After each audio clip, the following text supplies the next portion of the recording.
Telah banyak prestasi yang diraih Raisa di bidang olahraga basket. Namanya sudah terukir indah di antara daftar atlet basket wanita muda berbakat. Ia mengikuti ajang PON sebanyak 2 kali dan tampil di Liga Basket Profesional WNBL dan WIBL. Bahkan, wanita asal Ponorogo ini pun mendapat beasiswa magister di Universitas Airlangga Surabaya berkat prestasinya. Itu memang suatu proses yang saya tahu setiap prosesnya itu setiap orang memiliki proses tersendiri. Jadi kalau saya ceritakan dari kecil, saya memang punya hobi. Jadi masing-masing manusia itu dilahirkan dengan hobi masing-masing, dengan karakter masing-masing, yang kebetulan saat itu adalah olahraga. Jadi saya ini karakternya suka untuk olahraga, apapun itu. Jadi kelas 3 SD itu saya sudah mulai mendalami olahraga, saat itu cabang bulu tangkis. Kurang lebih selama 7-8 tahun, sampai SMP kelas 2 itu saya ikut bola basket. Nah, gimana saya bisa ke bola basket? Saat ada turnamen antar kelas di SMP, itu salah satu guru, ya, pelatih olahraga di SMP itu mengajak saya untuk bermain basket, gabung di salah satu klub di Ponorogo, namanya Sahabat Ponorogo. Alhamdulillah ya, saya dianugerahi keluarga yang sangat luar biasa.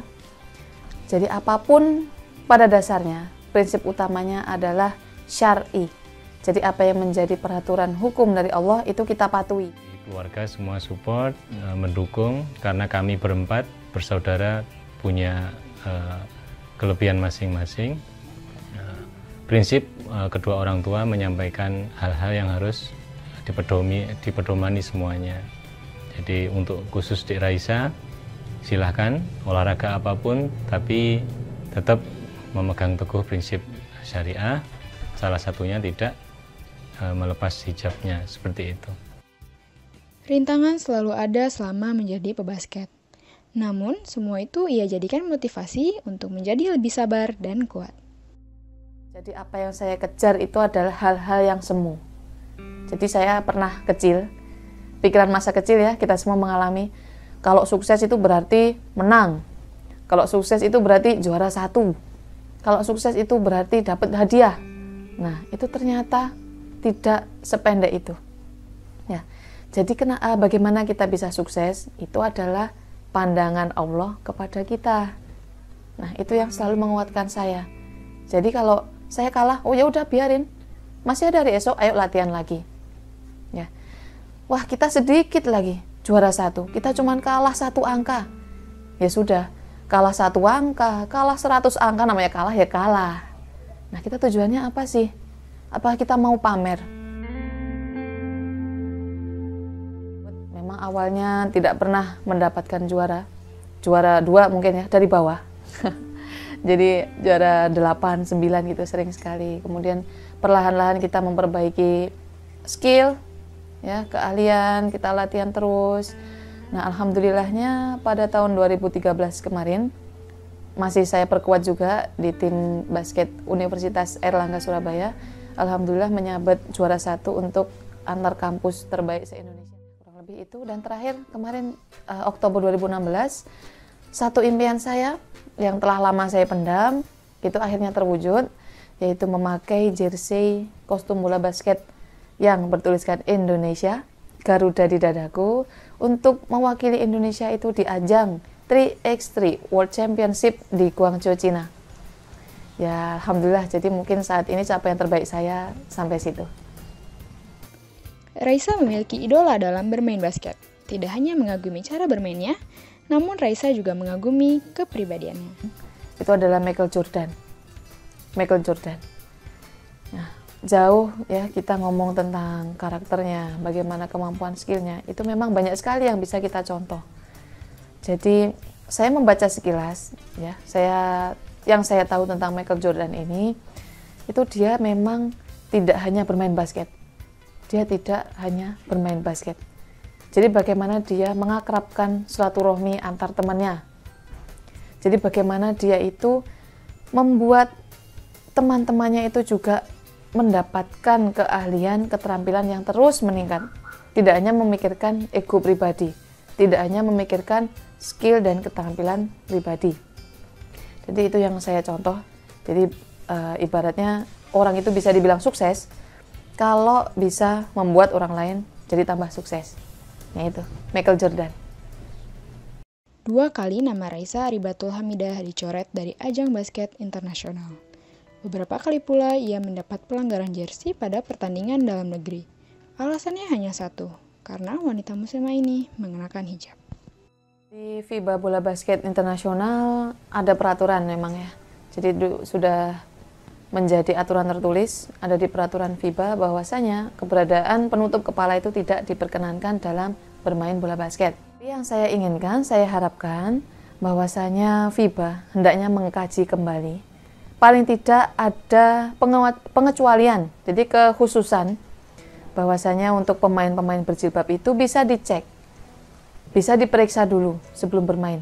Apakah dalam jilbabnya itu ada besi, ada kalung, apakah ada bahan-bahan yang bisa mencederai. Nah, saya rasa saya tidak akan keberatan, atau pemain-pemain berjilbab lain tidak akan keberatan. Untuk kebaikan kita bersama, bagaimana bola basket itu bisa dinikmati seluruh lapisan masyarakat, bisa dilaksanakan oleh semua orang, semua umur, ras, bangsa, negara, kebudayaan, apapun bisa bermain basket. Jadi bola basket adalah untuk semua. Untuk petisi yang saya buat sekitar bulan Juli tahun 2016 kemarin, itu bersama dengan teman-teman saya yang lain, di belahan bumi yang lain, ada di Amerika, Bosnia, Turki, Afrika. Kami bebarengan ya secara serentak membuat petisi dengan bahasa masing-masing yang tujuannya adalah menyampaikan pesan itu terhadap warga negara masing-masing. Jadi petisi itu kami upayakan sedemikian rupa agar mendapatkan respon positif, agar mendapatkan dukungan, tidak lebih agar FIBA itu dapat mendengar apa yang menjadi keluhan, yang menjadi pesan-pesan kami. Harapannya sederhana, ia hanya ingin menjadi orang yang bermanfaat dan membahagiakan orang di sekitarnya. Bahwasanya basket adalah kehidupanku. Jadi sepertinya tidak mungkin saya akan meninggalkan basket. Dalam artian, basket dalam kehidupan. Jadi tidak selalu saya akan terus bermain basket. Dalam setiap 24 jam saya pasti basket. Tidak. Tapi bagaimana saya mungkin akan tetap membina. Saya akan membantu dalam hal kepelatihan untuk pemain-pemain basket. Dan mungkin dari basket itu saya akan membuat suatu motivasi, inspirasi, terutama untuk kehidupan. Jadi bagaimana seseorang dalam bermain basket, misalnya kita kalah dalam bertanding, kemudian kita tidak mau berlatih kembali, kita tidak mau berjuang kembali. Itu seperti kita dalam kehidupan yang nyata. Ibarat kita mempunyai suatu harapan, kemudian belum tercapai. Apakah kita akan berhenti? Apabila kita hidup berkeluarga, kita punya tetangga, kita punya perselisihan dengan tetangga, apakah kita juga akan berhenti? Nah, itu yang saya maksud basket dalam kehidupan. Jadi apapun yang kita lakukan, yang saya alami di dalam lapangan basket, itu semua adalah aplikasi dari kehidupan. Jangan menganggap suatu syariat, terutama hijab ini adalah sebuah rintangan. Hijab bukanlah suatu halangan. Tidaklah berbahaya. Seperti HP yang kalian miliki, kalian belikan casing untuk melindunginya, begitulah Islam itu melindungi para wanitanya yang paling berharga. Islam tidak menjanjikan mudah, tetapi menjanjikan indah.